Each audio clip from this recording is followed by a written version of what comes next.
तो मैं राजीव आप सबका आज सुबह स्वागत करता हूँ। सुप्रभात, गुड मॉर्निंग। कल रात में राजद के एक वरिष्ठ नेता से मेरी बातचीत हुई और उन्होंने ये कहा कि बहुत जल्द खरवास के बाद जो शिक्षा मंत्री का बयान था वो पार्टी के दबाव के कारण ही था और बहुत जल्द जो नियमावली है वो आने वाली है। इस बार जो पहली खरवास के बाद या दूसरी जो बैठक होगी कैबिनेट की, उसमें इन लोगों ने ये प्रयास प्रारंभ किया है कि नियमावली आ जाए और नियमावली आने के कुछ ही दिनों के बाद,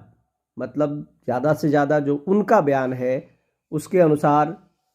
10 से 12 दिन, एक सप्ताह के अंदर नोटिफिकेशन भी आ जाएगा। और जहाँ तक अन्य बात है उसमें उनके अनुसार प्राइमरी का भी उसके साथ ही में नोटिफिकेशन रहेगा। मेरे पास वो ऑडियो भी है, लेकिन कुछ सोच समझ करके जो उनसे बातचीत हुई है उसके आधार पे मैं वो ऑडियो कहीं किसी को देने की स्थिति में नहीं हूँ। जब उसकी आवश्यकता होगी तो मैं वो जारी कर दूंगा, लेकिन जो उनसे बातचीत हुई उसके आधार पे ये तय है कि ये बहुत जल्द होगा। और थोड़ा सा विश्वास करने का कारण ये है, ऐसे विश्वास तो किसी पे नहीं जम रहा है, उसके पीछे आप सब जानते हैं कि कारण है कि हम लोग 4 वर्षों से रोड पे गलियों में भटक रहे हैं, लेकिन इस विश्वास के अलावा अभी हमारे पास कुछ है भी नहीं। इसी को सोच समझ के मैंने वो ऑडियो जारी नहीं किया और उनके बातचीत को इसलिए मैं थोड़ा सा 2% सकारात्मक लेके चल रहा हूँ कि आरा में जब समाधान योजना के दौरान माननीय मुख्यमंत्री जी थे और वहाँ उप मुख्यमंत्री भी थे, तब बिना पूछे किसी दूसरे सवाल को पत्रकारों ने उनसे पूछा और उसी के संदर्भ में उन्होंने कहा कि शिक्षा के क्षेत्र में बहुत कुछ किया जा रहा है, गुणात्मक सुधार के लिए बहुत जल्द हम लोग टीचरों की भर्ती करने वाले हैं। आप सब जानते हैं कि मुख्यमंत्री नहीं बोलते हैं, बहुत कम बोलते हैं, लेकिन जिस संदर्भ में और जिस चीज के लिए वो बोलना प्रारंभ कर देते हैं वो स्वाभाविक रूप से प्रारंभ होता है, प्रक्रियागत होती है।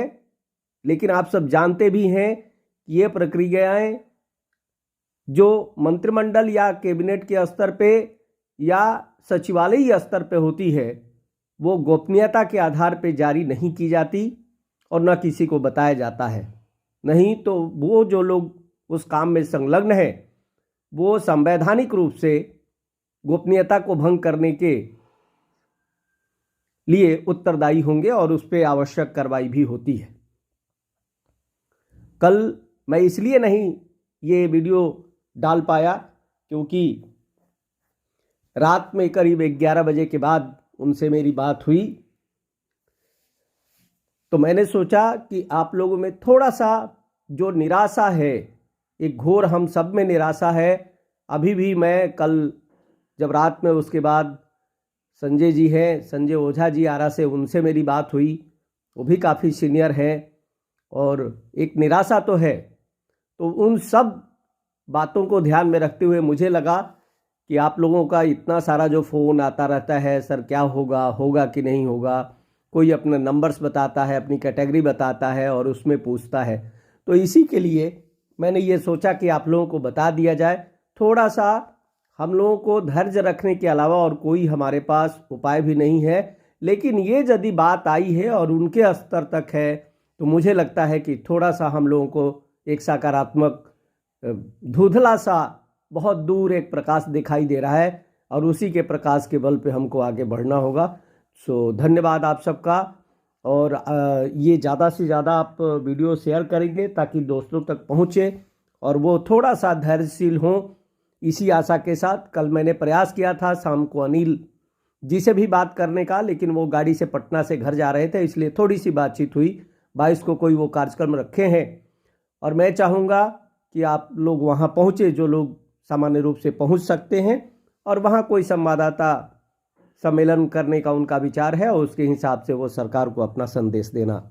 चाहेंगे। धन्यवाद पुनः आप सबका।